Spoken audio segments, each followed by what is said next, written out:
Morning everyone, we're going to be doing some engine bay detailing today, discussing the chemicals you're going to be using, the brushes you're going to be using, the method you're going to be using, the process. We're going to be using my lovely 140,000 mile old Peugeot partner van as a demonstration for it. We're going to be discussing the do's, the don'ts, the products you want to use, the process you want to use, the brushes you want to use, all that sort of thing. It's going to be different, obviously every vehicle is different. There's going to be certain things that you want to cover up in the engine bay that you're not going to need to cover up in other vehicles. Some engine bays are going to be a little bit more delicate than others. Some of them are going to be perfectly okay to work with. Some of them are going to be very, very sensitive. I can think of a couple of things like modified vehicles, for example, where it's not obviously the manufacturer's standard engine bay. I'm going to cover up certain things like the alternator, the battery, depending on where these things are located and how easily accessible they are to water that you might be spraying in the bay. We're going to be using things like the steam cleaner, soft brushes, long brushes, pressure washing. We're going to be doing all sorts. So yeah, I'll bring you on with me. Hopefully you can hear me okay. We'll get cracking with some of the best chemicals that you can use from Infinity Wax. Let's do it. Here you can see me starting off with a soft bristle brush, some heavily diluted all-purpose cleaner.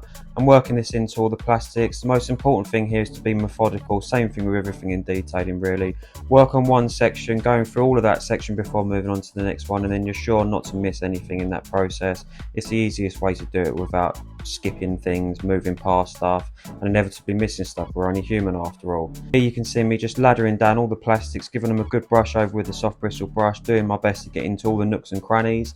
Don't worry about it if you can't get right down into every single little bit here. We're going to go ahead and attack all of this with a steamer in a second, which will give us that little bit more bite of getting down into the deep and the ugly depths of despair. And by that I mean all the tiny little bits of plastic we can't actually get into manually with a brush. You can see me here having it off like Davidoff in this engine bay with the steamer, getting into all the corners of those bits of plastic we weren't able to get to manually with a brush. The steamer does a really good job of blasting these areas, blasting the dirt out, blasting any oils and grease, that sort of thing, out the areas we couldn't reach before, and overall just helping us get to all those really difficult to reach areas. I've just given her a quick rinse off with a jet wash here to keep her moist as well. This is really important. Here you can see I've got the super degreaser getting involved. Now if I'm honest, my van isn't particularly dirty in its bay. I did it a couple of months back, but I'm going to go and show you this for demonstrational purposes anyway. I've got the super degreaser in there with about 150ml of degreaser to 850ml of water. That's all you need really. It's a strong chemical. I've blasted it out with a steamer here after going ahead and working that in with a stiff bristle brush. I do like using the steamer sort of between each round with each different product and each different brush. To be fair, it really does help you out. Little shot here just showing the compressor with the Tornador tool attachment on it that blows compressed air at a rapid rate through a little spinny nozzle. This should really make light work of blowing all the fluid out of all the areas you can't get it out from, which we're going to go ahead and give the plastics and all the flat surfaces a little wipe over with a dry microfiber cloth, just to make sure there's no stainage on them and they're all dried out nicely. You know, some might say, why bother with an engine bay?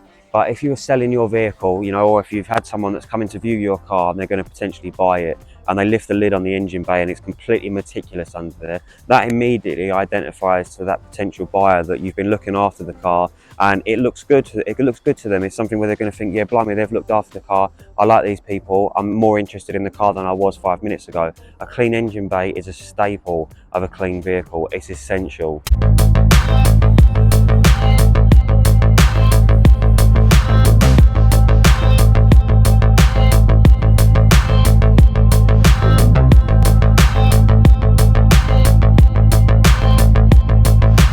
Thank you very much for watching the engine bay detailing video. I hope you took something out of it. We went through some of the products that you should be using, sort of on the plastics, the metals, in the nooks and crannies, this and that. The tools that I obviously use to help me out, the steamer, the compressor, that sort of thing. Different types of brushes as well that you can use. Obviously you've got the soft brush, delicate areas to get into. You can get into it a lot better than some of the stiff bristle brushes.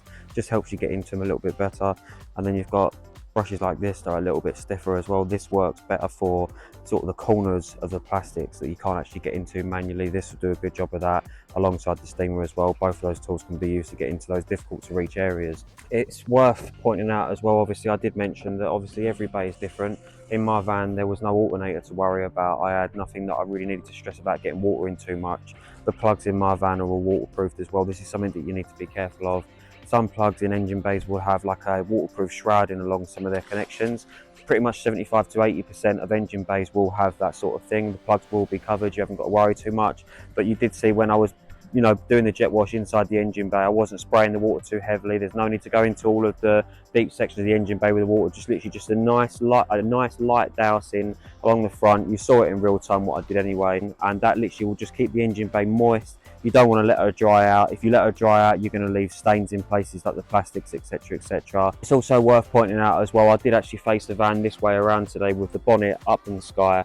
Sun is that way, so obviously the sun beaming down, it can't actually reach the engine bay. Little things like that, that will help you out massively, because it will keep the engine bay moist for you to actually do all the work that you need to do. You don't want it drying out in there no matter what you do. I do also use purified water as well from Spotless, which obviously helps me when I'm doing my rinsing processes. But like I said, the most important thing, keep it nice and wet. Hey, use the right chemicals. Don't use chemicals too strong. Make sure they're diluted down accordingly. I would say the maximum you ever really want to use the engine degreaser is sort of 200 ml of it to 800 ml of water. That's pretty much perfect, to be fair. That's spot on. You don't ever really need it any stronger than that, unless there's been some sort of a leak or explosion in there. The all-purpose I've got diluted right the way down. I think this is 100 ml all-purpose with about 900 ml worth of water. Like I was saying in the video, you could actually go ahead and do some coating on the plastic. If that was going to be the case, I would opt for probably Synergy Light version 2. This is good to coat paintwork, plastic. It's versatile, put it that way. You could also go ahead and use Infinity Wax's plastic coat, which I believe is a 6-month coating.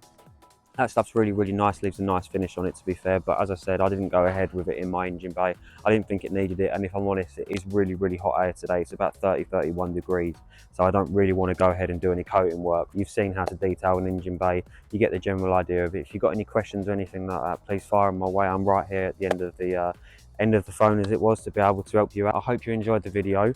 Let me know in the comments really what you'd like to see a how-to on next. We've done an interior video already. We've done an engine bay detail already.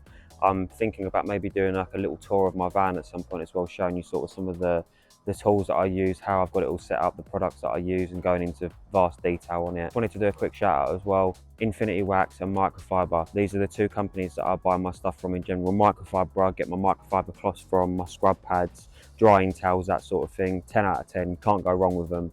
They last well as well. Versatiles from Microfiber you can buy in multicolored packs, which is really helpful. Then you know which one you want to use for each different purpose. That's always handy. The drying towels are second to none, and the scrub pads are, I mean, they last. They really last. And obviously Infinity Wax, they're the guys that I use for all of my chemicals, you know, my deep cleaning products, my decontamination products, and also my ceramic coatings are from Infinity. My discount codes are in the caption for both of those websites if you want to use the same products that I do. That's what I would recommend. And yeah, like I said, if you've got any questions, or if you want to know anything else, or if something that I said wasn't all that clear, please feel free to either drop me a message or drop a comment below, and I'll do what I can for you.